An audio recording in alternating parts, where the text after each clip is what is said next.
Terungkap kronologi tewasnya Kepala Desa Wadalau Kecamatan Marobo Kabupaten Muna Provinsi Sulawesi Tenggara. Kepala Satuan Reserse Kriminal Kepolisian Resor atau Kasat Reskrim Polres Muna AKP Asrun membeberkan kronologi kejadian tersebut. Untuk informasi selengkapnya akan disampaikan langsung oleh rekan wartawan Tribun News Sultra Mohtar Kamal. Silakan untuk laporan lengkapnya. Baik,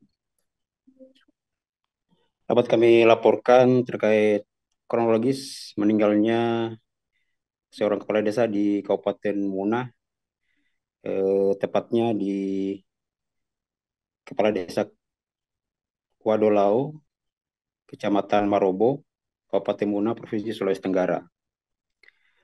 Berdasarkan kronologis yang kami himpun dari pihak kepolisian setempat, dalam hal ini Polres Kabupaten Muna, bahwa pada hari Selasa tanggal 17 Oktober 2023 bertempat di Pasar Wadolau, Desa Wadolau, Kecamatan Marobo, Provinsi Kabupaten Muna, Provinsi Sulawesi Tenggara, telah terjadi penganiayaan dan pembunuhan menggunakan parang atau badik. Kemudian identitas korban yang juga merupakan kepala desa Wadolau adalah LM, berinisial LM. Kemudian pelaku yang merupakan kakak kandung korban berinisial LA. Berdasarkan keterangan yang kami terima dari Kasat Reskrim Polres Muna bahwa pada saat kejadian awalnya LM yang merupakan kepala desa Wadolau pada saat itu menyampaikan kepada aparat desa ingin menertibkan beberapa kios yang ada di Pasar Wadolau. Nah, setelah itu kepala kepala desa dan beberapa perangkat lainnya berangkat ke Pasar Wadolau, kemudian sesampainya di sana melihat pelaku yaitu LA sedang memperbaiki kiosnya, dan saat itu korban kemudian memberitahu atau menegur LA agar segera memindahkan kiosnya karena di Pasar Wadolau akan diadakan pelebaran jalan sehingga kios-kios yang ada di pasar tersebut harus digeser agar pelebaran jalan bisa dilakukan.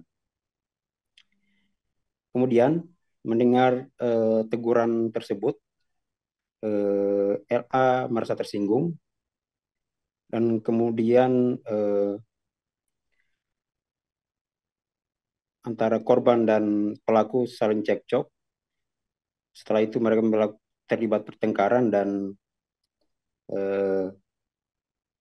LA pada saat itu mencabut badik yang ada di pinggangnya, kemudian mencoba menusuk korban, namun tidak mengenai korban. Lalu ditusuknya berkali-kali sehingga korban terkena tusukan di beberapa bagian tubuh, misalnya seperti di bagian tangan kanan.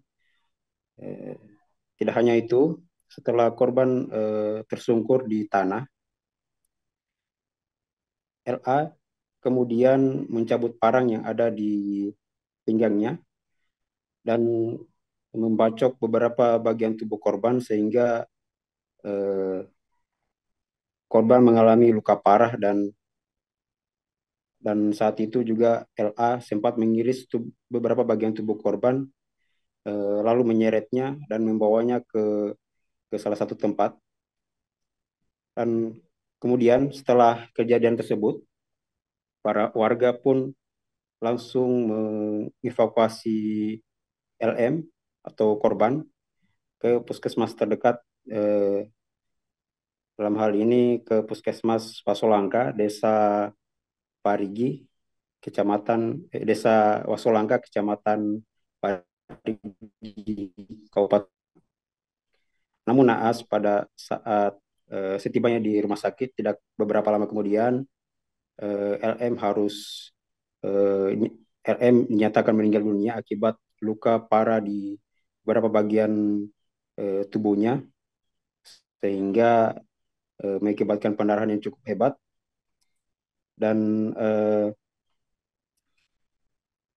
sehingga membuat nyawanya tidak terselamatkan. Kemudian beberapa info lain yang kami himpun dari pihak kepolisian bahwa pelaku merasa tersinggung dengan perkataan LM, sehingga pelaku merasa harga dirinya di eh, harga dirinya direndahkan, sehingga ia langsung naik pitam dan pada saat itu gelap mata dan langsung menghabisi LM. Sampai saat ini itu yang dapat kami laporkan. Kembali ke Yesi. Baik, terima kasih untuk informasi lengkapnya. Silahkan bertugas kembali. Download Tribun X sekarang, menghadirkan lokal menjadi Indonesia.